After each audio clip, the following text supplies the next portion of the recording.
최근 우리나라가 국제민간항공기구 총회에서 이사국에 선출되어 파견임을 했다고 하여 화제인데요.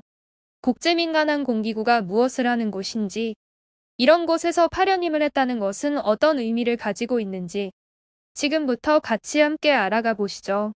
잠깐, 구독은 하셨나요? 구독하시면 올해 한 해도 좋은 일이 가득하실 거예요. 지난 4일 캐나다 몬트리올에서 열리고 있는 제41차 국제민간항공기구에서 이사국 선임을 위한 투표가 진행되었는데요. 한국은 투표에 참여한 175개 국가 중 총 151표를 얻어 이사국 연임에 성공하였습니다. 이로써 대한민국에 대한 국제민간항공기구 회원국들의 신뢰와 항공강국으로서 우리나라의 위상을 재확인할 수 있었습니다. 국제민간항공기구는 제2차 세계대전 이후 국제민항 분야의 질서 있는 발전을 위해 1947년 설립된 유엔 산하전문기구이며 우리나라는 1952년 가입하였습니다. 국제민간항공기구는 항공기 제조, 운송, 관제 등 전 국제민항 분야 관련 정책 및 국제기준을 결정하고 이를 이행하기 위한 지침을 제공하는 등의 역할을 수행합니다. 조직 구성을 살펴보면 이사국 선출, 회원국 분담 등 예산 및 협약 승인 등의 업무 진행을 맡는 총회, 협약 보속서 재개정 등 국제항공안전 분야의 모든 기술 정책을 실질적으로 결정하는 국제민간항공기구 내 핵심위원회인 전문위원회, 총회 3년마다 선출되며 36개국 회원국으로 구성되어 항행위원회 설치, 보속서 심의 등 실질적인 업무 수행을 하는 이사회로 나뉘어집니다. 이 중 한국은 이사회에 8번 연속으로 선정이 된 것입니다.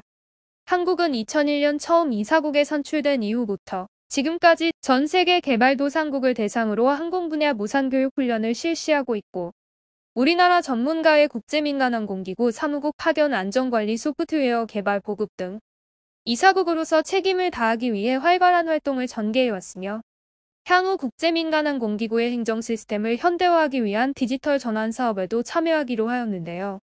이런 활동들을 하며 국제민간항공기구 이사국 파견임을 하는 것은 한국에 어떤 이득과 의미를 가지고 있을까요? 국제민간항공기구 이사국 지위 유지를 통해 한국은 국가 간 안보 위협에 대처하고 민간항공 안전 유지를 통한 경제적 이익 보장이 가능한데요. 특히 한국의 국제항공안보 보안평가는 세계 인류 수준으로 이사국 지위 상향과 국제민간항공기구 내 발언권 강화를 통해 항공산업의 발전 도모 및 항공권익 보호가 필요한 상황이었는데 이사국 파견임으로 충분한 발언권을 얻게 되었습니다. 이사국 파견임이라는 것은 쉽게 될 수 없는 만큼 우리나라도 여러 가지 노력들을 하였는데요.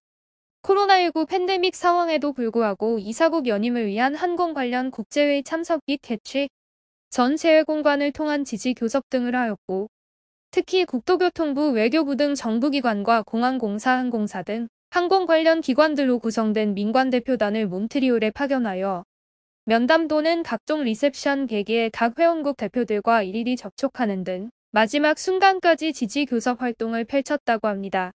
또한 총회 연설에서는 193개 회원국을 대상으로 우리나라의 항공발전, 국제민간항공기구 회원국 간 협력, 국제항공사회 기여 노력 등을 강조하여 우리나라의 이사국 지위 유지를 적극 요청하였습니다.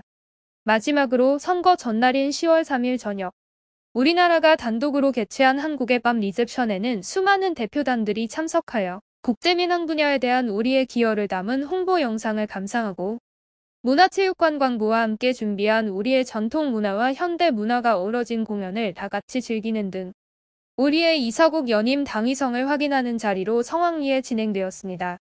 이런 노력들로 이사회 파견임을 쟁취한 만큼 앞으로도 국제사회에서 한국의 위상을 공고히 다지기를 기원하며 마치겠습니다. 대한홍익이었습니다. 감사합니다.